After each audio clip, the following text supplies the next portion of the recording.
नमस्कार दोस्तों, भगवान भक्ति प्रश्न में आपका स्वागत है। सत्यम शिवम सुंदरम। सत्य ही शिव है, शिव ही सुंदर है। शिव का मतलब क्या होता है?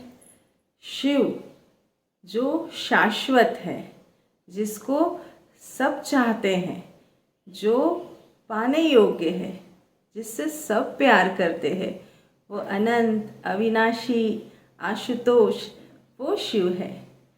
शिव ये नाम कैसे हुआ, इसका रोचक रहस्य सभी जानते हैं। जब महादेव से सती बिछड़ी, उनकी कई जन्म हैं। आपको पता है, माँ प्रकृति जन्म लेती है, शिव अनंत है।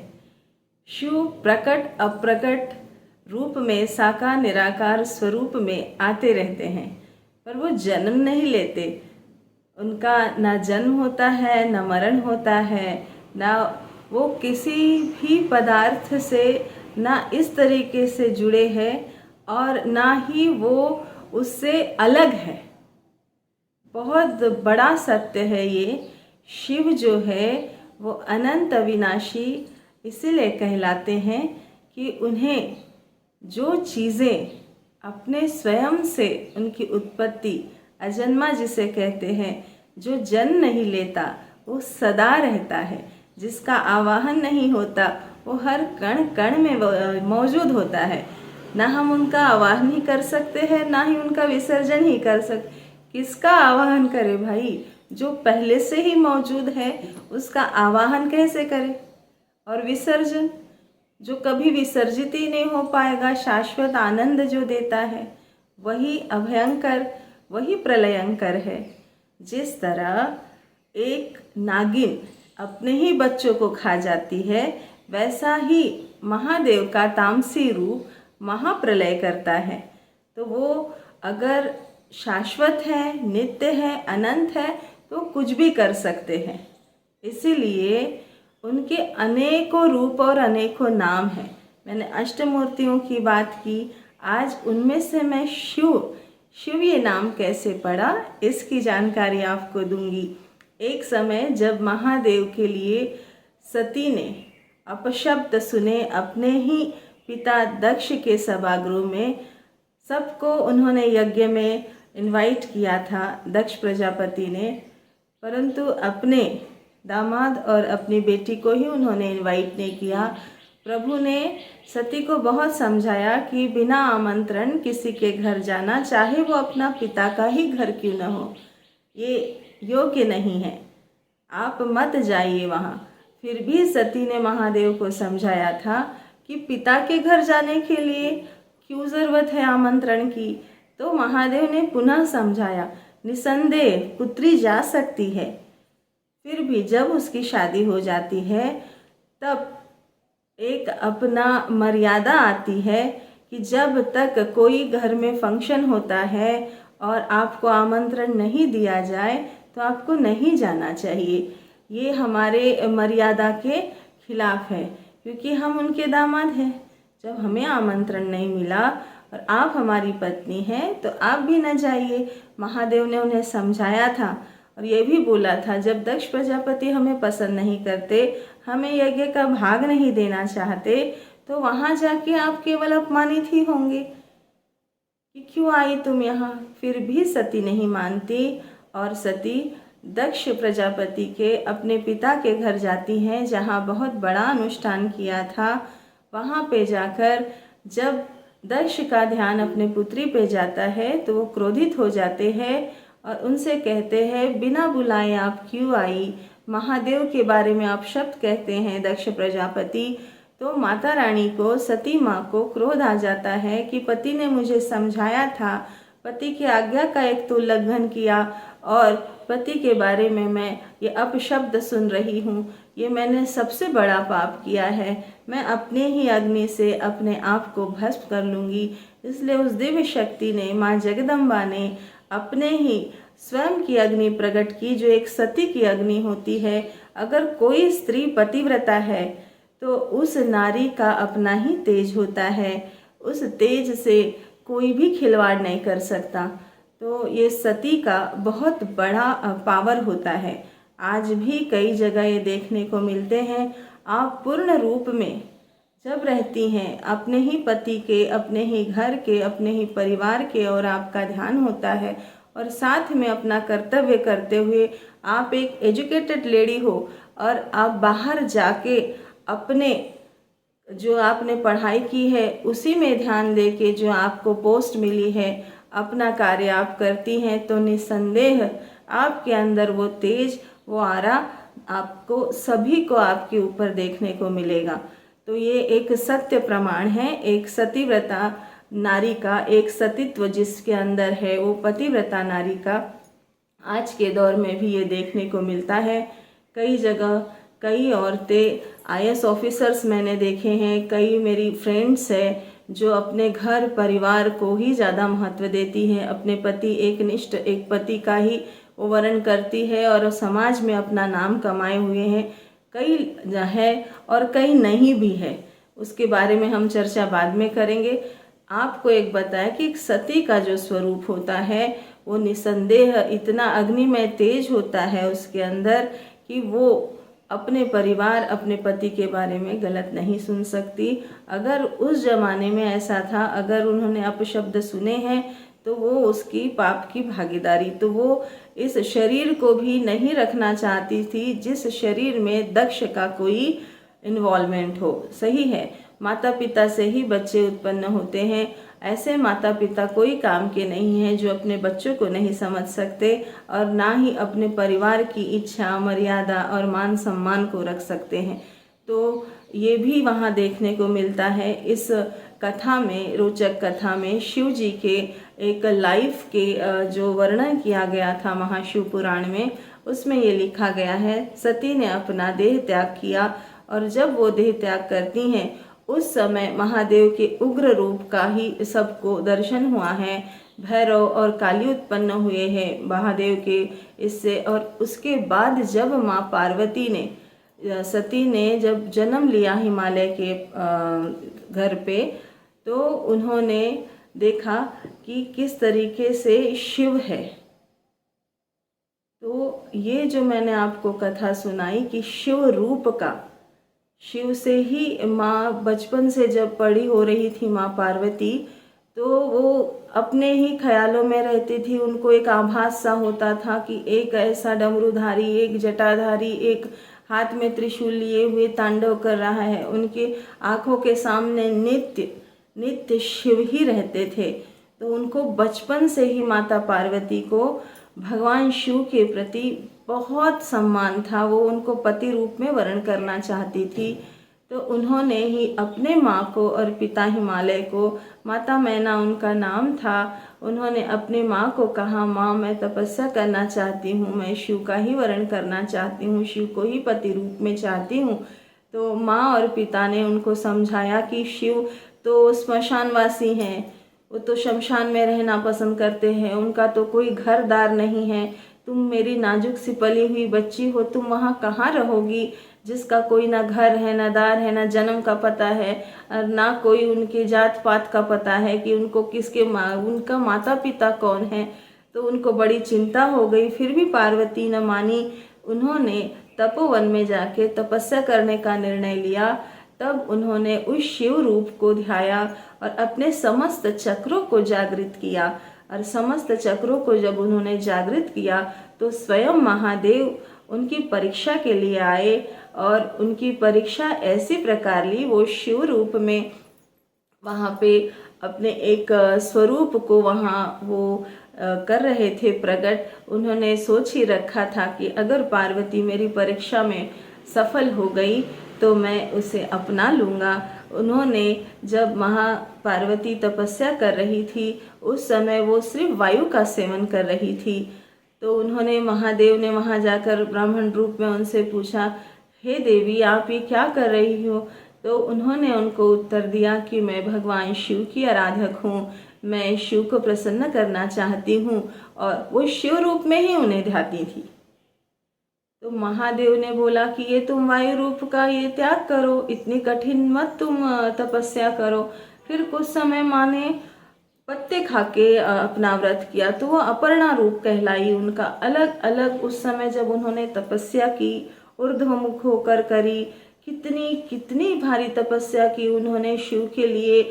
प्रचंड बारिश के तेज में, हवा धुंध में माता अडिग अडिग रही, डगमगाई नहीं अपने। उनको सिर्फ शिव का ध्यान था। उनके इस अघोर अघोर अघोर जो रूप है, उनको कभी उन्होंने नहीं देखा था शिव के।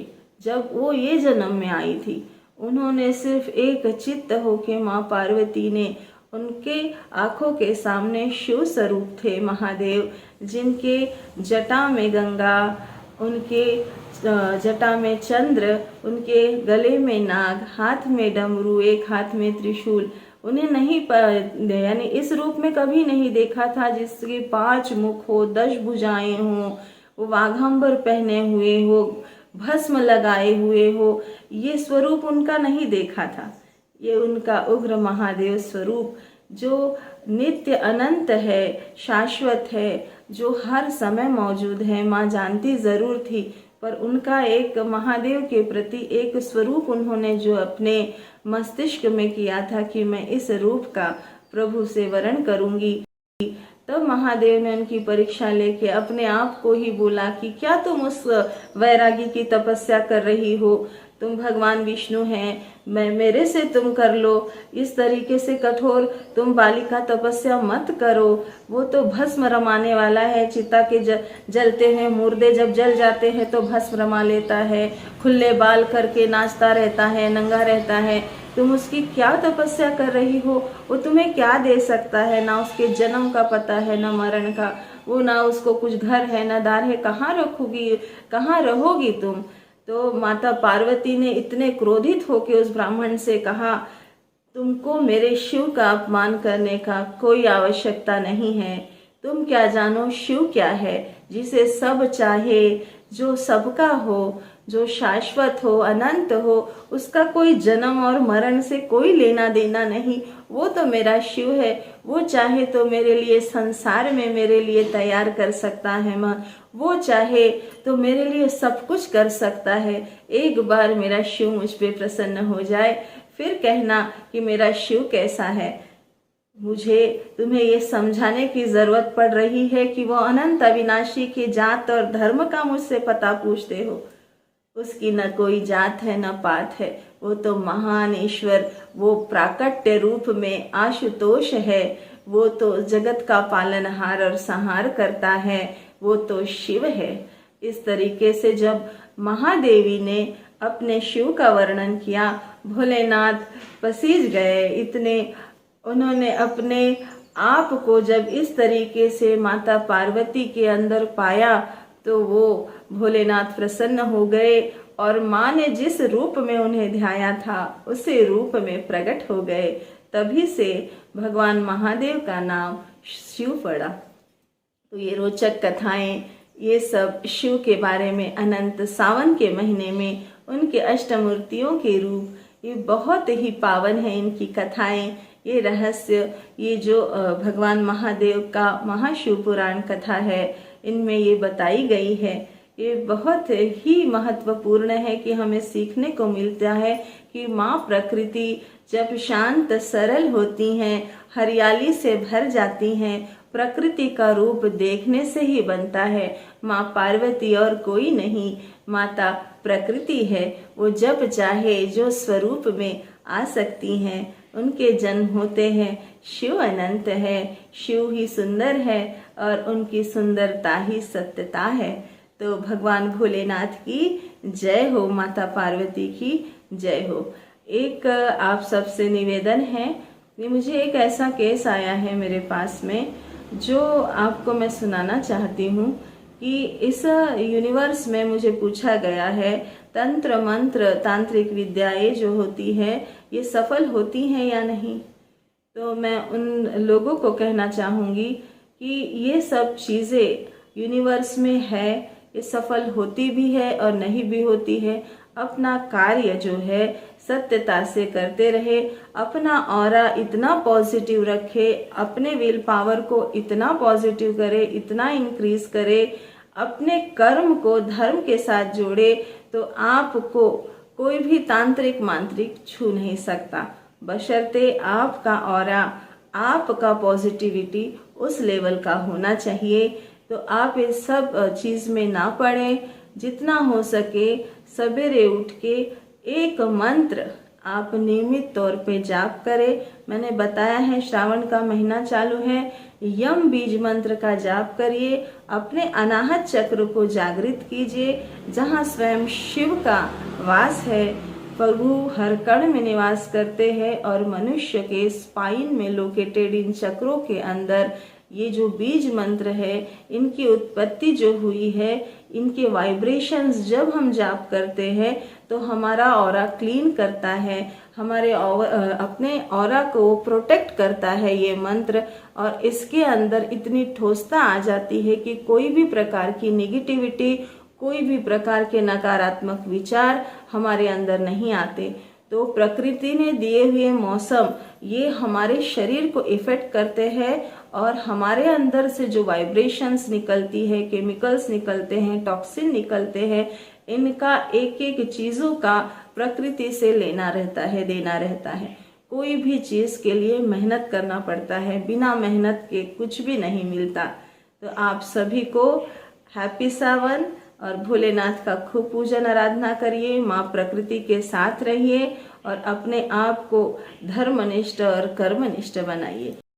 नमस्कार दोस्तों, भगवान भक्ति प्रश्न में आपका स्वागत है। आना जाना जीवन है तो फिर जीना कैसे चाहिए, और खिलने के पहले फूल क्यों मुरझा जाता है, सभी को प्रश्न आता है। कभी कभी व्यक्ति को अपना एज डिफाइन नहीं कर सकते, क्योंकि एज जो है वो अपने हाथ में नहीं है, हमारी सांसें हमारे हाथों में नहीं है। तो हम ऐसे पराशक्ति का नियमित तौर पे एक पूजन अर्चन करते आए हैं, जो हमारे अध्यात्म ने हमें दिया है, जो हम सनातनी हैं, तो हमने वहाँ से सीखा है। ये जो वेद शास्त्र है, योग शास्त्र है, शैव मत है, सांख्य शास्त्र है और वैष्णव लोग हैं, ये हमेशा सनातन को ही मानते आए हैं। ये मार्ग भले ही अपने अपने अलग हो, वेदों के हो, योग के हो, सांख्य शास्त्र हो, या वैष्णव लोग हो, या शैव मत हो, इन सभी के रास्ते अलग होते हुए भी मंजिल जो है वो एक ही है। सब अपने अपने अनुसार ईश्वर को ध्याते हैं, भक्ति करते हैं और अंत में ईश्वर में ही समा जाते हैं। ये एनर्जी जो है, जो यूनिवर्सल एनर्जी है, जिसे हम एक पराशक्ति कहते हैं, वो परा भी है और अपरा भी है। समय समय पे वो निराकार तत्व साकार स्वरूप में आकर भक्तों को दर्शन देता है। जब जब भक्तों को ज़रूरत पड़ती है तब तब वो साकार रूप लेता है। ऐसे ही हमारे निराकार शिव है। शिव की अलग अलग लीलाएं हैं और वो श्रावण मास में जो उनका पूजन चहु और चल रहा है, इस समय तो सभी तरफ हर प्रांत में श्रावण मनाया जा रहा है और साथ में पुरुषोत्तम मास भी है। सोने पे सुहागा इष्ट का पूजन भी चालू है। ये जो अधिक मास, इसे 3 प्रकार से बोला जाता है, मलमास, पुरुषोत्तम मास, अधिक मास। ये क्यों कहा गया है? जब महीनों में 365 दिन जो साल के होते हैं, सूर्य अपना जो चक्र लगाता है, घूमता है, चंद्र हमारा जो घूमता है, फिर उसके जो 365 दिन के जो चंद्र के दिन होते हैं, 365 दिन के जो हमारे सूर्य के दिन होते हैं, इसमें काउंटिंग में जैसे 30 दिन हो गए, फिर 31 दिन, ऐसे 30 और 31 का हमारा महीना होता है। फरवरी में हमारे कट जाते हैं तो हम 29 का होता है। तो जो ये महीने कटते रहते हैं ना, जो एक एक दिन कम होते रहते हैं, वो सब जोड़ के जो 30 दिन तैयार होता है, वो एक्स्ट्रा का होता है। वो एक्स्ट्रा का जो ये 3 साल तक पूरा होता है ये राउंड, चाहे वो चंद्रायन का हो चाहे सूर्यायन का हो। तो ये जो राउंड होता है 3 साल में कंप्लीट होता है। तो वो एक्स्ट्रा के 30 दिन बन जाते हैं जोड़ जोड़ के। जो बचे हुए दिन रहते हैं घूमते हुए, तो उन सबको जोड़ के जो बनता है एक, वो 30 दिन का आंकड़ा बनता है और उसे हम कहते हैं अधिक मास, यानी एक्स्ट्रा का। अभी अधिक मास इस तरीके से आया तो 12 महीने के अपने अपने जो है वो देव है, हर महीने के अपने देव है। पर जो ये एक्स्ट्रा का जो आया महीना, 3 साल में जो एक महीना आता है एक्स्ट्रा का, उस महीने को कोई भी देवता ने स्वीकार नहीं किया था। तो उस महीने के लिए भगवान विष्णु से प्रार्थना की गई और भगवान विष्णु ने इस अधिक मास को स्वीकारा कि तुम्हारे इस अधिक मास में मेरा पूजन जो अर्चन करेगा वो उस 12 महीने में किए हुए पूजन का फल एक ही बार में पालेगा। तो ये बहुत बड़ा चीज़ होता है श्रावण में आना। अधिक मास ये कोई भी महीने में साथ में आ सकता है 3 साल के बाद। ये बहुत बड़ा संयोग हुआ है कि ये जो महीना आया है श्रावण के साथ आया है। तो हरि और हर की पूजा साथ में चालू है। तो ये बहुत ही बड़ा संयोग है और हर किसी ने इसका फ़ायदा उठाना चाहिए। अधिक मास में भगवान विष्णु का पूजन किया जाता है। पुरुषोत्तम इसे कहा जाता है। गीता का 15वां अध्याय पुरुषोत्तम जो अपना अध्याय है भगवान का, वो इस समय पढ़ना चाहिए। रामायण में सुंदरकांड का जो पाठ आता है वो भी इस समय पढ़ना चाहिए। हर एक घर में व्यक्ति ने नियम और धर्म से चलना चाहिए। ये सनातन धर्म हमें सिखाता है और इसे हमें अपनाना ही चाहिए।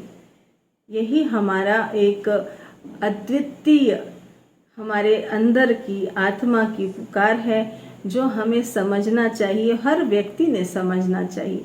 मौज मस्ती करके एक पल का जो हम समझ नहीं पाते हैं कि हमारी आंखें बंद हो जाती है और हम मौज मस्ती करते रहते हैं।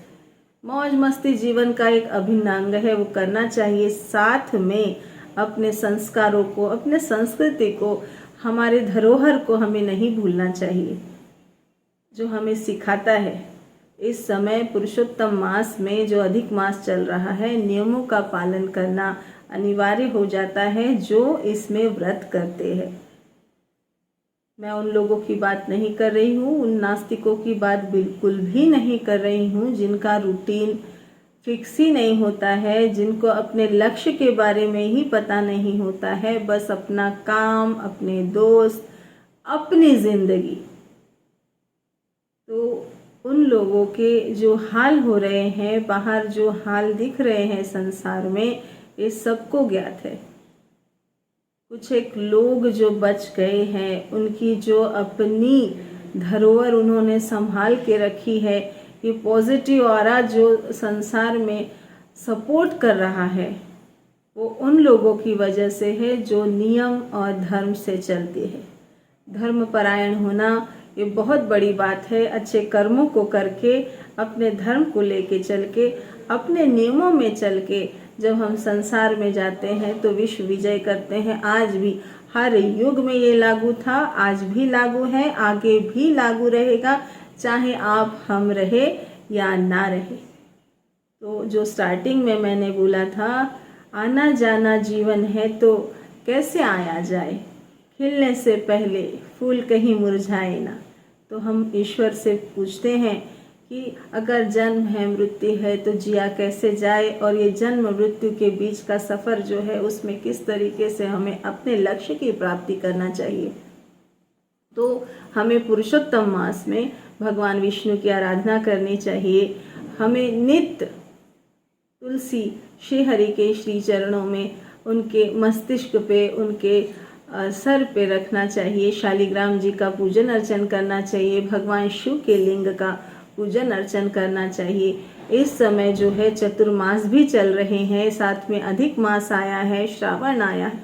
वाह, क्या संयोग आया है। तो चतुर्मास के अपने नियम होते हैं। नियमावली जो बनी हुई है कुछ सोच समझ के बुजुर्गों ने बनाई होगी, सप्तऋषियों ने बनाई होगी, वेदों ने बनाया होगा, योग शास्त्रों ने बनाया होगा। बहुत सारी चीज़ें हैं। वैष्णव मत अलग है, शैव मत अलग है, पर इन सब का निचोड़ एकमात्र शिव ही है। जब वो निराकार तत्व चहुओर समाया है, उसके अपनी लीलाएं हैं जब वो साकार होके आता है और उसे आना ही पड़ता है। भगवान शिव जो है वो 3 प्रकार से भक्तों के सानिध्य में हमेशा रहते हैं। लिंग रूप में वो भक्तों को वो प्रजनन करते हैं। लिंग का जो स्वभाव है वो देना है, प्रजनन करना है। और जो भगवान शिव है उनका अपना एक कार्य है, वो तीनों रूप में समाते हैं। वो पालन करता भी है, वो संहार करता भी है और वो जन्मदाता भी है, तीनों रूप में है। ओमकार में वो कौन है? पालन करता है। लिंग में कौन है? वो प्रजनन करता है। और संहार करने की मुद्रा क्या है? तांडव है उनका। जब ये चारों ओर सृष्टि तांडव मचाती है, ज्वालामुखी फटते हैं, बादल फटता है, क्या है ये? इतनी बरसत, यानी आपको बहा के लेके जाती है। आपने केदारनाथ के हाल देखे, पर भगवान के अस्तित्व को डगमगा नहीं सका ये साइक्लोन भी। तो ये प्रूफ मिलता है हमें कि सृष्टि क्या है। सृष्टि को समझना, सृष्टि के साथ चलना, सृष्टि के नियमों का पालन करना, ये हम सबके लिए अनिवार्य है। सृष्टि तभी फलती फूलती है जब उसके बच्चे उसका कहना सुनते हैं, नियम से चलते हैं। सृष्टि को अगर प्रसन्न रखना है तो नियम से चलना ही पड़ेगा, है ना। तो जो शिव है उन्होंने कई प्रकार की लीलाएं की है। शिव का 11 अवतार जो है वो पुरुषावतार भी हुआ है। 11 प्रकार के उन्होंने पुरुषों की इसमें अवतार लिए हैं, उसे पुरुषावतार कहते हैं। और 11 प्रकार के उन्होंने रुद्र के अवतार भी लिए हैं। मैंने कुछ अवतारों के बारे में आपको, पुरुष अवतार, रुद्र अवतार के बारे में कहानियाँ सुनाई कि किस तरीके से भगवान शिव ने उस अवतार में प्रकट हुए हैं। आज किरात अवतार की मैं आपको कहानी बताऊंगी। किरात अवतार बहुत ही एक यानी परीक्षा वाला उपाय है, ये अपना अवतार है। जब अर्जुन के लिए भगवान ने उसको प्रकट हुए, उसके साधना से, यानी महाभारत काल में जब दुर्योधन और अर्जुन की लड़ाई हुई थी हस्तिनापुर के बहुत बड़े प्रांगण में, तो वहाँ पे जब दुर्योधन से ऐसा लग रहा था कि जीत पाएंगे कि नहीं पाएंगे और शस्त्रों की ज़रूरत है, तो भगवान श्री कृष्ण ने भोलेनाथ की आराधना करने के लिए अर्जुन को प्रेरित किया था। उस समय अर्जुन जो है तपोवन में तप करने गया था, तो इंद्र ने प्रसन्न होकर उन्हें शस्त्र भी दिए हैं और उन्होंने ये भी आज्ञा दी उनको कि भगवान शिव की आराधना आप कंटिन्यू करो। तो उस समय दुर्योधन को ये पता चला कि अर्जुन जो है तपस्या करने गया है विजय पाने के लिए। तो उसने अपने दोस्त जो राक्षस शुकर था, तो उसको उसने भेजा मारने के लिए दैत्य को। तो दैत्य ने शुकर का अवतार लिया और उस शुकर सामने आते ही, शुकर बोले तो एक हम बोल सकते हैं उसको पिग, वाइल्ड पिग। तो उसका जब उसका सामना हुआ अर्जुन के साथ, तो अर्जुन ने महादेव का स्मरण किया कि मैं इस पर विजय पाऊं। तो महादेव ने भी अपने भक्त को प्रसन्न होकर किरात का अवतार लेकर वहाँ पे एक परीक्षा लेनी चाहिए अर्जुन की परीक्षा लेने के बाद में जैसे ही उन्होंने किरात अवतार लिया और अर्जुन ने यहाँ से बाण संहारा शुकर के ऊपर, उधर से किरात अवतारधारी भगवान शिव ने भी उस पे बाण तान दिया शुकर पे। तो शुकर का अब यहाँ ये हुआ कि किसके बाण से शुकर मरा इतना बड़ा, तो वहाँ पे झगड़ा हुआ। तो भगवान शिव के साथ ही दोनों का, अर्जुन और शिव का जो किरात अवतार था, उन दोनों का एकदम से युद्ध प्रारंभ हो गया कि भैया नहीं, इसको, ये शुकर को मैंने मारा है। अर्जुन बोलता है नहीं मैंने मारा है। ऐसे करते भगवान शिव ने अनेकों प्रकार से अर्जुन के हर शस्त्रों का जवाब दिया। अर्जुन सोच में पड़ जाता है, यार मैं कैसे इनसे जीत नहीं पा रहा। और फिर अचानक से ध्यान गया कि जिस शिवलिंग का मैंने पूजन किया था प्रारंभ में साधना के समय, वो हार तो इस किरात के गले में दिख रही है। तो अपना शस्त्र त्याग कर उसने भगवान शिव से माफ़ी मांगी, उनके चरणों पे गिर गया कि हे भगवान, मैं आपको पहचान नहीं पाया, आप मेरे लिए आप इस अवतार को लेके आए हैं। तो ऐसा उनका महिमा है शिव जी का। वो किस तरह, किस प्रकार, कैसे भक्तों के पास आ जाए, किस तरीके से परीक्षा ले, किस तरीके से साकार रूप में वो भक्तों को दर्शन दे, कोई नहीं जानता। चाहे वो युग रहा हो, चाहे ये युग रहा हो, कईयों ऐसे है तपस्थलियाँ जहाँ पे बड़े बड़े ऋषि योगी मुनि हिमालय के पर्वतों पे आज भी अंदर तपस्या कर रहे हैं। सत्य है। कई लोगों से मैं मिली हूँ, कई साधु संतों से मैं मिली हूँ, कई ऐसे ऑफिसर्स से मैं मिली हूँ जो हिमालय की गुफाओं में आज भी वो संत लोग, वो लोग बाहर नहीं आते। वो ऐसी जड़ी खा के अपनी साधना कर रहे हैं कई सालों से, कोई 100-200 साल के ऊपर से है ये है। आप बद्रीनाथ जाइए, बद्रीनाथ की गुफाओं में पर्वतारोहण का जो एक मार्ग है, वहाँ पे कई ऐसे साधु आपको मिल जाएंगे। कई ऐसे जो आप स्वर्गारोहण के लिए जाओगे ना, तो वहाँ पे कई ऐसे साधु मिल जाएंगे। उनकी आप जो भी हिस्ट्री पूछेंगे वो बताएंगे आपको। और कई संत लोग तो ऐसे हैं जो वहाँ से बाहर भी नहीं निकलते, कई सालों से तपस्या कर रहे। मेरे परिचित है एक ऑफिसर, उन्होंने मुझे अपने अनुभव बताए तो मैं धन्य हो गई कि देखिए ऑफिसर्स जो है वहाँ तैनात है, वहाँ पे भी ऐसे ऐसे साधु उनको बताते हैं, मिलते हैं। ऐसे संत लोग उनसे मिलते हैं कि वो समझ में ही नहीं आता है कि ये कितने सालों से यहाँ जीवित है। ये प्रूफ देती है सृष्टि की आज भी सृष्टि के आराधक, निराकार तत्व के आराधक मौजूद है। तो हम किरात अवतार की जय जयकार करते हैं, भगवान शिव की जय जयकार करते हैं। और प्रभु का ऐसा ही प्यारा सा अंश जो है हनुमान जी हैं भगवान शिव के, उनको कौन नहीं जानता।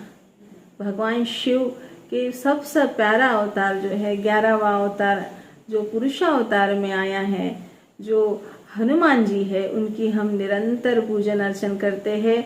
आज भी अमरत्व में भगवान राम जी ने उन्हें इस अवतार में जब वो मिले तो उन्हें आशीर्वाद दिया है कि चारों युग प्रताप तुम्हारा, चारों युग तुम्हारा ही बोलबाला होगा, हर युग में तुम्हें ही लोग ध्याएंगे, तुम्हारा पूजन अर्चन करेंगे और तुम्हें इस सृष्टि में अपना एक ऐसा नाम बनाओगे, मेरे प्रिय भक्त का नाम सर्वोपरि होगा। सबसे प्यारे भक्तों में भक्त शिरोमणि आप कहलाएंगे। आप हनुमान जी, आप चारों युग में विद्यमान रहेंगे। ये आशीर्वाद माता रानी सीता ने और भगवान राम ने मिलके हनुमान जी को दिया था। आज भी हनुमान जी के इतने भक्त हैं। हनुमान जी की रोचक कहानी मैं नेक्स्ट वीडियो में आपको बताऊंगी कि हनुमान जी कैसे अवतरित हुए। भगवान शिव ने अपना 11वां अंश, अपना हनुमान जी का स्वरूप कैसे लिया। तो फिर मिलते हैं दोस्तों। जय श्री राम, जय माता दी, जय माता दी। नमस्कार दोस्तों, स्वागत है आपका भगवान भक्ति और प्रश्न में। इस मृत्यु और जन्म से परे जीवन में कैसे जीना चाहिए, ये लंबा सफ़र जो है वो ईश्वरीय गुणों के साथ हम किस तरीके से जिए, इस पूरी सृष्टि का जो निर्माण है वो किस तरीके से हुआ, और इसमें जो हम शिव तत्व को देखते हैं, मानते हैं और इन्हें हम पूजते हैं। पावन सावन का महीना चालू है, शिव आराधना चालू है। शिव के अनेकों रूपों की कथा मैं धीरे धीरे आपको बता रही हूँ। नंदीश्वर की कथा मैंने आपको बताई। आज मैं भगवान पिंपलाद की, ये जो भगवान पिंपलाद कहे जाते हैं, शिव जी का एक और ये अवतार है। भगवान पिंपलाद जो है वो बहुत ही अद्भुत तरीके से इस दुनिया में आए हैं। शिव तेज उनके अंदर कैसे आया, पिंपलाद ये कैसे जन्म लिए, ये आपको मैं बताती हूँ। कि एक बार वृत्रासुर नामक राक्षसों से बचने के लिए इंद्र आदि देवताओं ने भगवान ब्रह्मा जी की स्तुति की। ब्रह्मा जी की स्तुति करने के पश्चात जब ब्रह्मा जी प्रसन्न हुए तो उन्हें दर्शन देके उन्होंने कहा कि बोलिए क्या हुआ, अब क्या प्रॉब्लम आ गई। क्योंकि इंद्र का तो ऐसा ही काम है ना कि कुछ ना कुछ प्रॉब्लम्स तो उसको होती ही रहती है। खुद से उसने इंद्र पद जब प्राप्त किया है तो उसको उस इंद्र पद के साथ में काफ़ी समस्याओं का सामना भी करना पड़ता है। कभी कभी ऐसे हरकतें वो कर लेते हैं कि उनको निंदा का भी सामना करना पड़ता है। तो इंद्र पद जो है ऐसे ही नहीं मिलता, मगर एक बार इंद्र पद मिल जाए, स्वर्ग का पद एक बार मिल जाए तो व्यक्ति का दिमाग भी खराब हो जाता है। उनमें से वो इंद्र है। कई बार आपने देखा कि देवताओं में इंद्र का जो छवि है वो किस तरीके से पिक्चराइज किया गया है। पर इंद्र में अपनी एक शक्ति भी है, जो वज्र है उनके हाथ में। वो वज्र उनको कैसे मिला, इसका स्टोरी भी पिंपलाद से जुड़ा हुआ है। तो ये जो वृत्रासुर नामक राक्षस था, इसके अंत के लिए इसके जो उत्पात थे, इससे भागने के बजाय इसको मारने के लिए इंद्रदेव ने भगवान ब्रह्मा को जब स्तुति से प्रसन्न किया तो भगवान ब्रह्मा ने बताया कि आप दधीचि ऋषि के पास जाइए और दधीचि ऋषि के हड्डियों से एक वज्र की स्थापना कीजिए। तो इंद्र बोले दधीचि ऋषि के पास, उनकी हड्डी में ये ताकत होगी कि वो वृत्रासुर को मार सके। तो ब्रह्मा जी ने उन्हें समझाया कि इंद्र, हर चीज़ का जो निर्माण हुआ है उसके पीछे कोई ना कोई कारण है।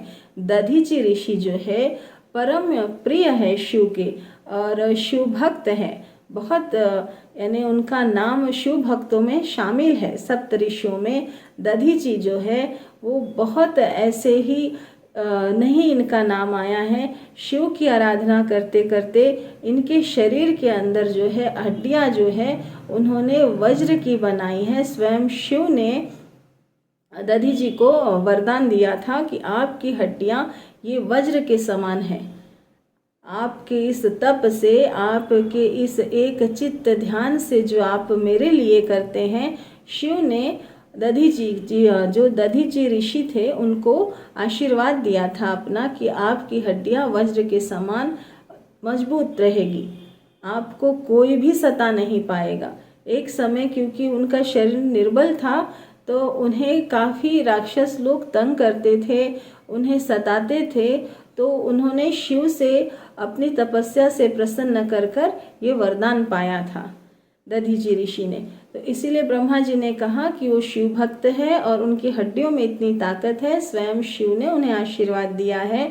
तो आप जाके दधीचि से प्रार्थना कीजिए कि आप मुझे आपकी ये वज्र की हड्डियाँ दान में दे, अपनी समस्या उन्हें बताइए। तो जब इंद्र अपने साथ देवगणों को लेकर दधीचि ऋषि के आश्रम में पहुँचे तो दधीचि ऋषि वहाँ तपस्या कर रहे थे, अपने समाधि में लीन थे। तब उन्होंने दधीचि ऋषि को प्रार्थना की, उनको बताया कि ऐसा उत्पात मचा रहा है वृत्रासुर, तो आप हमारी सहायता कीजिए। ब्रह्मा जी ने बताया है कि आपकी हड्डियों में इतनी ताकत है कि ये उसके अलावा मर नहीं सकता, वृत्रासुर नामक राक्षस। इसे वरदान है, ये वरदान पाके इस कदर उन्माद मचा रहा है। तो आप हमें आशीर्वाद दीजिए अपने हड्डियों का, हमें आपकी हड्डियों की बहुत ज़रूरत है। तो दधीचि ऋषि ने लोक कल्याण के लिए अपने ध्यान से अपने ही शरीर को समाधिस्थ योगाग्नि से अपने शरीर को पूर्ण तरीके से त्याग दिया। जब उन्होंने देह त्याग कर दिया अपनी योगाग्नि से, अपने शरीर की हड्डियां जो है उन्हें दान स्वरूप दी इंद्र और बाकी देवताओं को। फिर उन्होंने, इंद्र ने उन हड्डियों को लेके जो विश्वकर्मा है आर्किटेक्ट, जो सभी संपूर्ण सृष्टि को प्यार से जो बनाते हैं, विश्वकर्मा एक इतने प्यारे आर्किटेक्ट हैं कि उन्होंने उस शरीर की जो हड्डियां थी दधीचि के, तो उस हड्डियों को वज्र का रूप धारण करके एक शस्त्र बना दिया इंद्र को, और उस शस्त्र से इंद्र ने फिर वृत्रासुर का वध किया है और बाद में वो जो वज्र था वो इंद्र ने धारण किया। तो इस प्रकार जो है, अब आप लोग सोचेंगे कि इस सब में पिंपलाद का तो कहाँ जिक्र ही नहीं है, ये स्टोरी से इसका क्या लेना देना। तो इसका ये लेना देना है, जब दधीचि ऋषि ने प्राण त्यागा, अपनी हड्डियां दे दी इंद्र को, उसके बाद आश्रम खाली हो गया। तो जब वहां पे उनकी पत्नी, अपना पत्नियां होती हैं, ऋषियों की भी पत्नियां होती है, महर्षि दधीचि की जो पत्नी थी उनका नाम था सुवर्चा। वो जब आई वहां आश्रम में, अपने पति को ना देखा उन्होंने, तो अपने सतीत्व के प्रताप से उन्होंने ध्यान लगाया और देखा कि क्या सारा माजरा हुआ और मेरे पति कहाँ गए। तो उन्होंने अपने सतीत्व के प्रभाव से ये सब जान लिया। और जैसे ही उन्होंने देखा कि इंद्र ने मेरे पति को अपने काम के लिए, मेरे पति को देह त्यागना पड़ा उनके राक्षसों का संहार करने के लिए, तो उन्हें बहुत क्रोध आया और उन्होंने श्राप दिया। सारे देवताओं को इंद्र सकट श्राप दिया और अपने पति के साथ, उस जमाने में सती होती थी, सती का रूल था।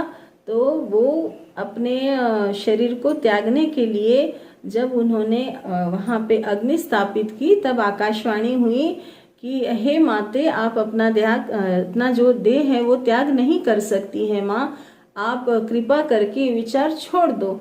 तो उन्होंने बोला, क्यों नहीं कर सकती मैं, मुझे सती होना है, मेरे पति नहीं है तो मैं भी नहीं रहूंगी।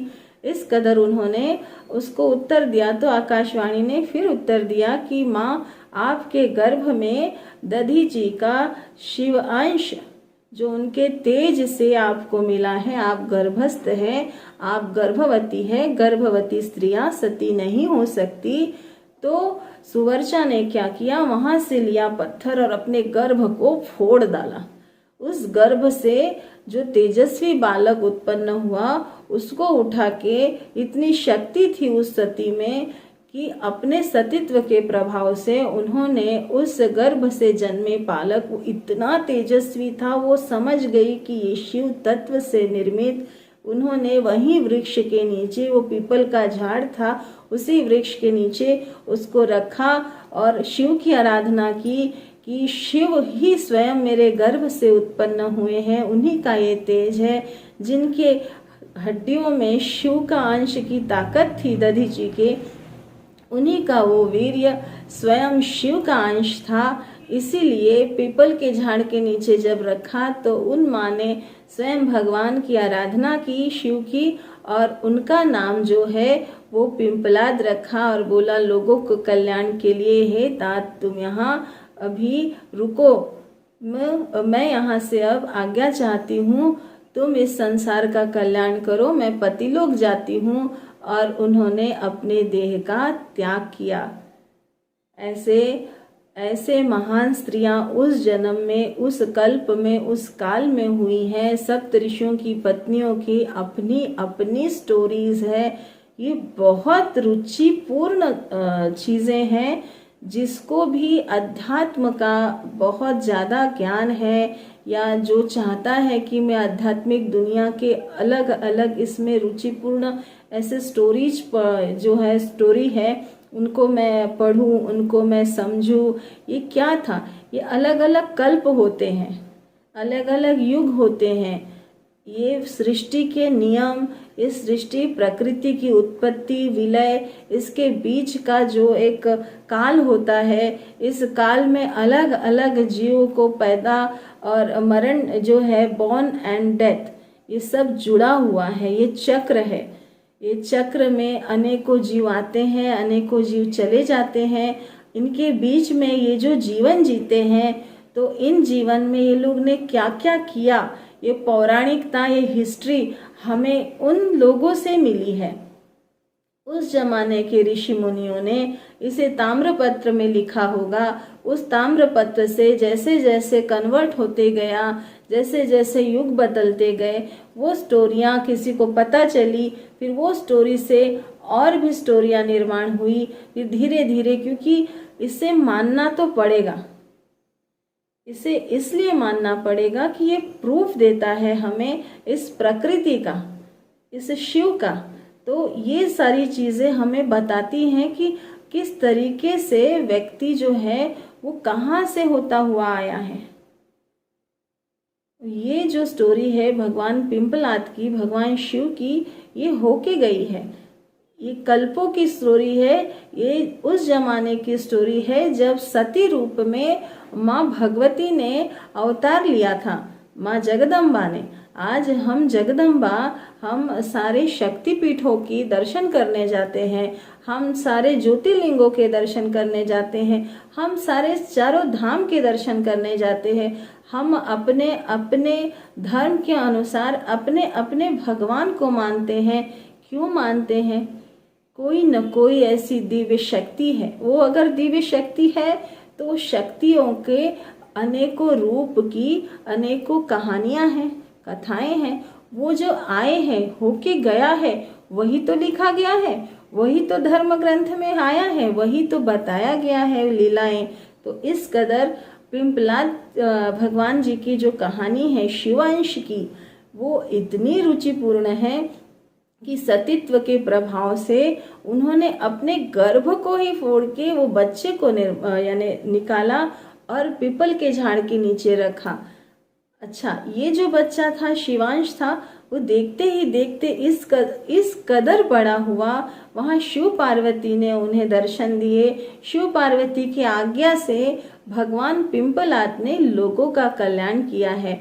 बहुत सारी उनकी लीलाएं हैं, बहुत सारी रोचक कथाएं हैं, जिसकी वजह से उन्होंने अपने महाभारत काल में तक भगवान ने उस समय भीम को भी दर्शन दिए थे। ये इस कथाओं से पता चलता है कि ये पिंपलाद जो थे, इन्होंने अपने अवतार पिंपलाद अवतार में बहुत से ऐसे कार्य किए हैं। तो भगवान पिंपलाद की जय हो। भगवान शिव के ऐसे अनेकों अवतार हैं जो हमें नहीं पता है। ऐसा उनका अवतार है, दुर्वासा मुनि का अवतार है, जो वो अत्रि मुनि और अनुसुईया के बेटे हैं। ब्रह्मा विष्णु महेश का एक एक अंश का आशीर्वाद है। ब्रह्मा जी के अंश से कहा जाता है कि जो अपने दत्तात्रेय हैं वो विष्णु जी के अंश से आए हैं, और जो अपने ये दुर्वासा ऋषि का तो ऐसा है कि शिव जी के अंश से वो दुर्वासा ऋषि आए हैं। इस तरीके से बताया जाता है कि माता अनुसुईया को आशीर्वाद है। तो ये अनेकों अवतार है कि दुर्वासा का अवतार अनुसुईया माता के गर्भ से हुआ है। तो उनकी लीलाओं का कोई अंत नहीं है। भगवान शिव का शिव तत्व हमें बताता है कि इस रुचिपूर्ण जो द्वादश ज्योतिर्लिंग की तो कथाएं अपनी है ही है, पर इसके व्यतिरिक्त एकादश अवतार कौन से हैं भगवान जी के? तो ये एकादश रुद्रावतार में आते हैं। दुर्वासा ऋषि हो गए, जो मैंने आपको पहले नंदीश्वर बताया, ऐसे ही हंसराज। ऐसे मैं अलग अलग कथाएं आपको बताऊंगी जो आप भी सुनने में आपको भी अच्छा लगेगा। तो आज के लिए पिंपलाद जी की जयकार करते हैं और भगवान पिंपलाद से आशीर्वाद मांगते हैं कि हे शिव, हे पिंपलाद, आप हमारी सदा रक्षा करें। हमारे भक्तों को, हमारे को और हम सभी लोगों को आपका आशीर्वाद निरंतर जब तक हम इस धरा पे है हमें मिलता रहे। सुख संपत्ति संपदा सबको मिले, यही आशीर्वाद भगवान पिंपलाद से मांगते हैं। जय माता दी, जय माता दी।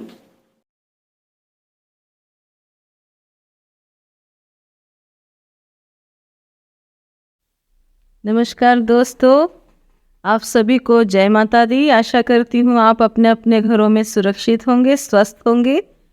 आज मैं आपको एक अपने कन्हैया के लिए, अपने भगवान के लिए मैंने एक कुछ लिखा है जो मैं आपको बताना चाहूँगी, पढ़ के दिखाना चाहूँगी। ये भगवान भक्ति प्रश्न जो मेरा चैनल है उससे रिलेटेड मैंने ईश्वर के प्रति कुछ अपनी भावना व्यक्त की है, जो मैं आज आपको पढ़ के बताती हूँ।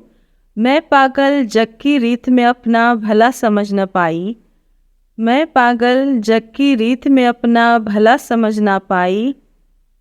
आपके प्रेम में सब कुछ वार दिया, आपके प्रेम में सब कुछ वार दिया।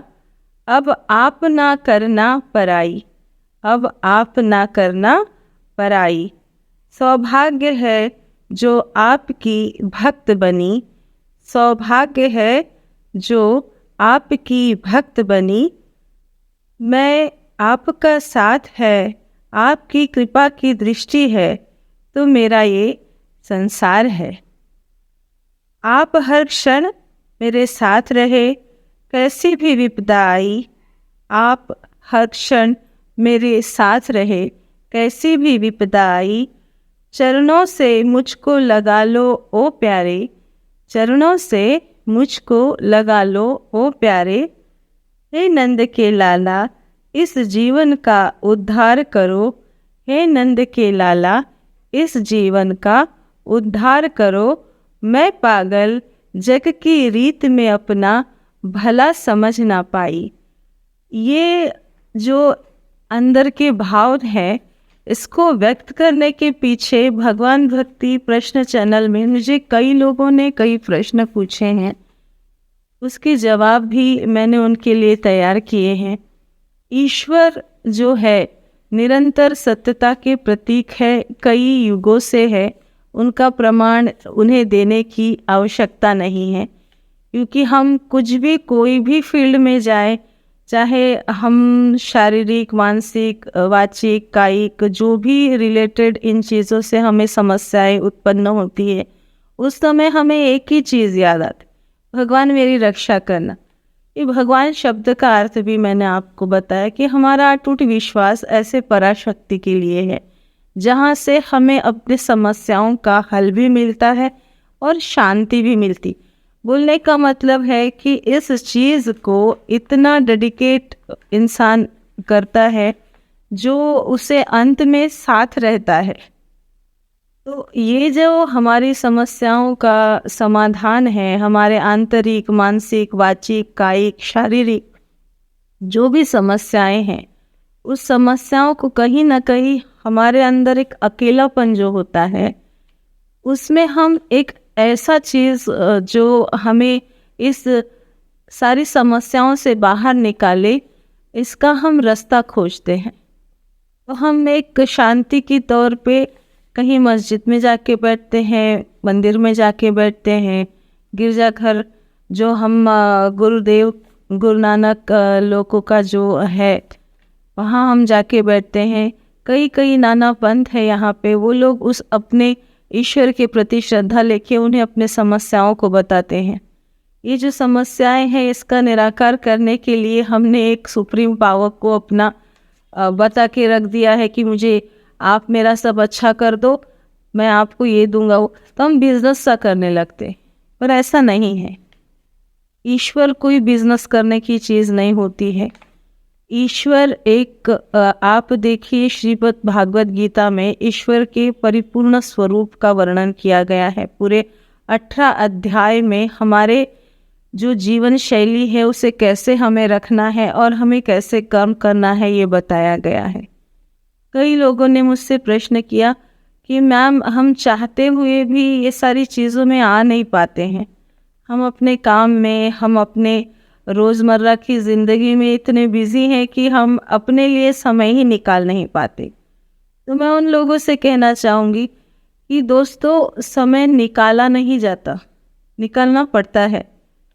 हमें अपने काम के व्यतिरिक्त हमारे आंतरिक चेतना के उद्धार के लिए हमें समय निकालना ही पड़ेगा। उस एक समय के लिए आपका पूरा दिन भर उत्साहित जाएगा। हम जो नहीं समझ पाते और हमें अचानक से जो विपदाएं आती है, उस समय हमारे रक्षक स्वयं ईश्वर होते हैं। हमें ऐसा लगता है कि हम इस समस्याओं से कैसे बाहर आएंगे। उस समय वो एक अद्भुत शक्ति हमारे साथ होती है कि नहीं, हमें ऑल इज़ वेल का एक कॉन्फिडेंस होता है कि सब ठीक हो जाएगा, सब ठीक हो जाएगा, एक न एक दिन सब ठीक हो जाएगा। एक विश्वास जो रहता है, उस विश्वास का ही नाम भगवान है। हमें अपने ऊपर इतना विश्वास करना चाहिए, लगन से हमें हर कार्य को करना चाहिए कि समस्याएं हम पे हावी ना हो। और एक समय ऐसा निकालना चाहिए जहाँ हम अपने उद्धार के लिए, अपने पीस के लिए हमें वो समय को चुनना ज़रूरी है। तो आप ऐसा नहीं कह सकते कि हमारे काम काज रोज़मर्रा की ज़िंदगी के लिए हम एक समय नहीं निकाल पाते।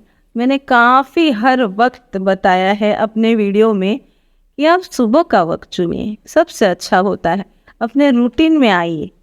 जब तक आप रूटीन में, आप दैनिक कर्म जब तक आप अपना सुधारेंगे नहीं तो आप इस चीज़ को समझ नहीं पाएंगे।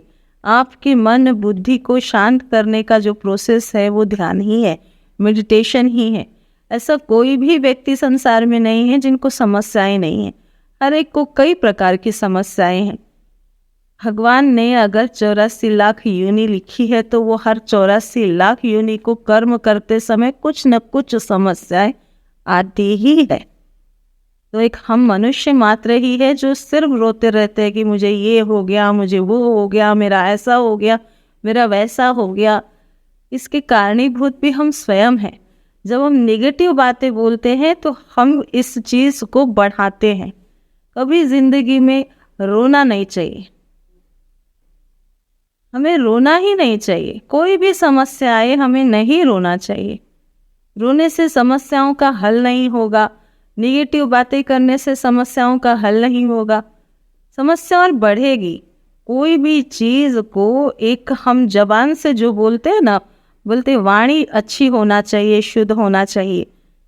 हम अगर अच्छी वाणी यूज़ करेंगे अपने लिए पॉजिटिव, कितनी भी समस्याएं, हाँ मैं इस समस्या का निराकरण करके ही रहूँगा, मुझे ये समस्या ज़्यादा दिन तक ये नहीं सकती, समस्या कोई है ही नहीं। हमेशा पॉजिटिव बात करें, कभी भी इसे दुगना ना करें नकारात्मकता के तौर पे। अरे मेरा तो ऐसा हो गया, मेरा तो कुछ भी वर्ड नहीं रहा है। खुद ही हम गलत शब्दों का उपयोग करते हैं। हम ये नहीं सोचते कि यूनिवर्स में हम क्या फेंक रहे हैं, वो हमारे लिए दुगना हो जाता है। कभी भी निगेटिव बातें नहीं करना चाहिए कोई भी समस्या के लिए, या कोई भी। सबसे पहले तो अपने आप को समझाओ कि हमारी वजह से किसी को हर्ट ना हो। मैं दिन भर में एक ऐसा काम करूं जो मेरे लिए और मेरे परिवार के लिए, मेरे दोस्तों के लिए एक बेनिफिट रहे, जो फायदे की रहे। जिंदगी जीऊं तो ऐसे जीऊं कि इस जिंदगी को मैं जी लूं, ना कि रोते गाते शिकायत करते। ये कोई हल नहीं होता समस्याओं का, समस्या बढ़ती है। इसलिए हम ये सोचे कि इसे हम कम कैसे करें। हमारे बोलने से काफ़ी चीज़ों का बढ़ोतरी भी होता है, अच्छी चीज़ों का भी और बुरे चीज़ों का भी। आपको पता है संसार में जब उत्पत्ति थी, नाद की उत्पत्ति, वो नाद ऐसा था जो एक दूसरे को टकराया नहीं, वो है शिव। सबसे पहले नाद उत्पन्न हुआ था। आपको पता है कितनी प्रकार की हवाएं हैं? 5। हम बोलते हैं भगवान जी को, जब हम नैवेद्य अर्पण करते हैं तो घंटी लेके जब आचमनी करते हैं तो हम क्या बोलते हैं? प्राण अपान व्यान उदान समानाय इन सब स्वरूप में आप ये भोजन ग्रहण करें। कितने लोग मुझसे पूछते हैं कि मैम भगवान खाना खाते हैं? क्यों नहीं खाते? हम यज्ञ करते हैं, अग्नि के रूप में खाते हैं, गंध के रूप में स्वीकार करते हैं। हम उन्हीं के लिए तो बना रहे हैं। वो साक्षात है, सूक्ष्म से सूक्ष्म है, विराट से विराट है, अनंत है, अपार है, अगोचर है। कितना कितना कितना उनके बारे में बोला जाए, कम ही है। तो हम अपने एक विचार के लिए इतना बात आप लोगों को बताया है मैंने कि विचार कैसे होना चाहिए, थॉट्स कैसे होना चाहिए, पॉजिटिव होना चाहिए। कोई भी समस्या आए उसको बढ़ाओ मत अपने बोलने से। समस्या का निराकरण करने के लिए सोचो, समझो और फिर कार्य करो। और लगन से कार्य करने से मैं एक बात का प्रमाण देती हूँ, कोई भी काम अगर जिद से करें, अगर सोचा है कि मैं इसमें सफल होऊंगा ही होऊंगा या होंगी, तो कोई भी ताकत दुनिया की आपको हरा नहीं सकती। कोई भी समस्या आ जाए, ये प्रमाण है। जितने भी बड़े लोग बने हैं उनकी धीर गंभीरता का, स्वभाव का बहुत बड़ा योगदान होता है उनके सफलता में। बहुत बहुत सारी चीज़ें होती है एक सफल व्यक्ति के पीछे, जब वो बहुत सारी चीज़ों को पीछे छोड़ते हुए दुनिया से आगे निकलता है और दुनिया में नाम कमाता है। उसके अंदर वो चीज़ें रहती है। 8 चीज़ें होना चाहिए इंसान के, दूसरों को माफ़ करने का, खुद को माफ़ करने का, दूसरों की अच्छाई भलाई सोचने का, किसी को हर्ट नहीं करने का, अपने काम में मन लगा के, ध्यान लगा के अपना काम करना, सबसे अच्छे से व्यवहारिक रहना, अपने वाणी को संयमित रखना, पेशेंस से, कंसंट्रेशन से, और लगन जो होती है ना, सबसे बड़ी चीज़ होती है। हम किसी व्यक्ति यानी कोई पर्टिकुलर चीज़ को हम अगर चाहते हैं और उस पे हम निरंतर अभ्यास कर रहे हैं तो हमें चीज़ प्राप्त होती ही होती है। नियम है ये, लॉ ऑफ अट्रैक्शन का नियम है। ये हम सभी के लिए ये लागू है। चाहे मैं रहूं, चाहे आप रहे, हम सबके लिए लागू है। तो कहने का मतलब ये है कि समस्याओं से भागना नहीं है, समस्याओं का सामना करना है। अपने उद्धार के लिए, अपने परिजनों के उद्धार के लिए हमें सबसे मिलजुल के रहना है, परिवार में रहना है। हमारी शुरुआत हमारे घरों से होना है। तो ये बोलना छोड़ दीजिए कि मैडम हम करना चाहते हैं पर हमें समय ही नहीं मिलता है। तो ये सारी चीज़ें लागू नहीं होती है। अगर इंसान के पास चाह है तो उसे राह ज़रूर मिलती है। कहानियाँ तो बहुत सारी है। एक कहानी ऐसी है, एक घर था, वहाँ पे हमेशा ही उस बिल्डिंग में एक चिड़िया घोंसला बना के रहती थी और वहाँ पे न जाने कितनी सारी चिड़ियाएँ आती जाती थी। और एक दिन क्या हुआ, उस जगह में आग लग गई। बहुत भयानक तरह की आग उस जगह में लगी। तो चिड़िया सोचती है कि मैं इस आग को कैसे बुझाऊं। उसके अंदर से देखो आवाज़ क्या है। उस चिड़िया में उतनी ताकत नहीं है, उसकी चोंच छोटी है पर सोच बड़ी है उसकी कि मैंने यहाँ रह के अपना जीवन बिताया है, मेरा घोंसला मैंने यहाँ हमेशा बनाया है, मैंने अपने बच्चों को यहाँ जन्म दिया है, तो मैं आज इस जगह को जलते हुए कैसे देखूं। उसकी अच्छाई, इतिहास में जब भी कभी उस बिल्डिंग की आग के बारे में कहीं पे लिखा जाएगा तो ये ज़रूर लिखा जाएगा कि ये चिड़िया की भी सोच रही है कि मैं इसको कैसे बुझाऊं। वो नन्ही चिड़िया छोटे से चोंच में जितना उसको पानी मिलता था ला ला के डालती थी। डेडिकेशन, कैसे तैसे वहाँ के लोगों ने उस आग को बुझाया। पर उस चिड़िया को भी देखा तो कई लोग ने हंसे, उसके ऊपर हंसे। तुझे क्या लगता है कि तूने ये आग बुझाई है? तेरी चोंच में कितना पानी आया जो तूने ये आग। हंसने वाले हंसते हैं। और चिड़िया का जो जवाब था ना, वो जवाब ये था कि भले ही मुझसे ये आग ना बुझी हो, मैंने एक छोटा सा योगदान तो दिया, पर तुमने क्या किया? बैठ के सिर्फ हंसा तो दुनिया में हंसने वाले लोग बहुत होते हैं। और उस चिड़िया का एक जो उत्तर था और उसको एडवाइस था कि भले ही मैंने उसमें छोटा ड्रॉप ही डाला हो, पर मेरी एक हिम्मत थी, मेरा एक विश्वास था कि मुझे देखकर एक अच्छा काम ये सब मिलके मेरे साथ करेंगे। जब भी इस चीज़ की बात हो, जब भी दुनिया में इस घर, इस बिल्डिंग के आग के बारे में बोला जाएगा, उस समय ये बोला जाएगा एक नन्ही चिड़िया ने भी इस आग बुझाने में इस तौर से मदद की थी। उसकी हिम्मत, उसका स्वाभिमान, ये मजबूत इरादों का था जिससे उसने मदद की उस बिल्डिंग की आग बुझाने को। और तुम्हारे लिए क्या कहा जाएगा? बस लोगों की तरह हंसने वाले, तमाशा देखने वाले वहाँ काफ़ी लोग मौजूद भी थे। मेरा नाम अच्छे के लिए लिया जाएगा और तुम्हारा नाम बुरे के लिए लिया जाएगा। जब इस नन्ही चिड़िया को भी इतना समझ है कि कोई भी काम अच्छाई के लिए करना चाहिए, ना कि बुराई के लिए। तो मोरल ऑफ द स्टोरी ऐसा है कि जब आप कुछ अच्छा काम करते हो तो ईश्वर दुगनी ताकत से आपकी मदद करता है। हमेशा अच्छे और सच्चे बने रहे, अपने से जितना हो सके लोगों की मदद करें, अच्छाई के लिए जिए, अपने स्वाभिमान को रखे, अपने चरित्र को बढ़ाए, अपने कैरेक्टर को बढ़ाए और अच्छे से अच्छा मार्ग चुने और लगन से काम करें।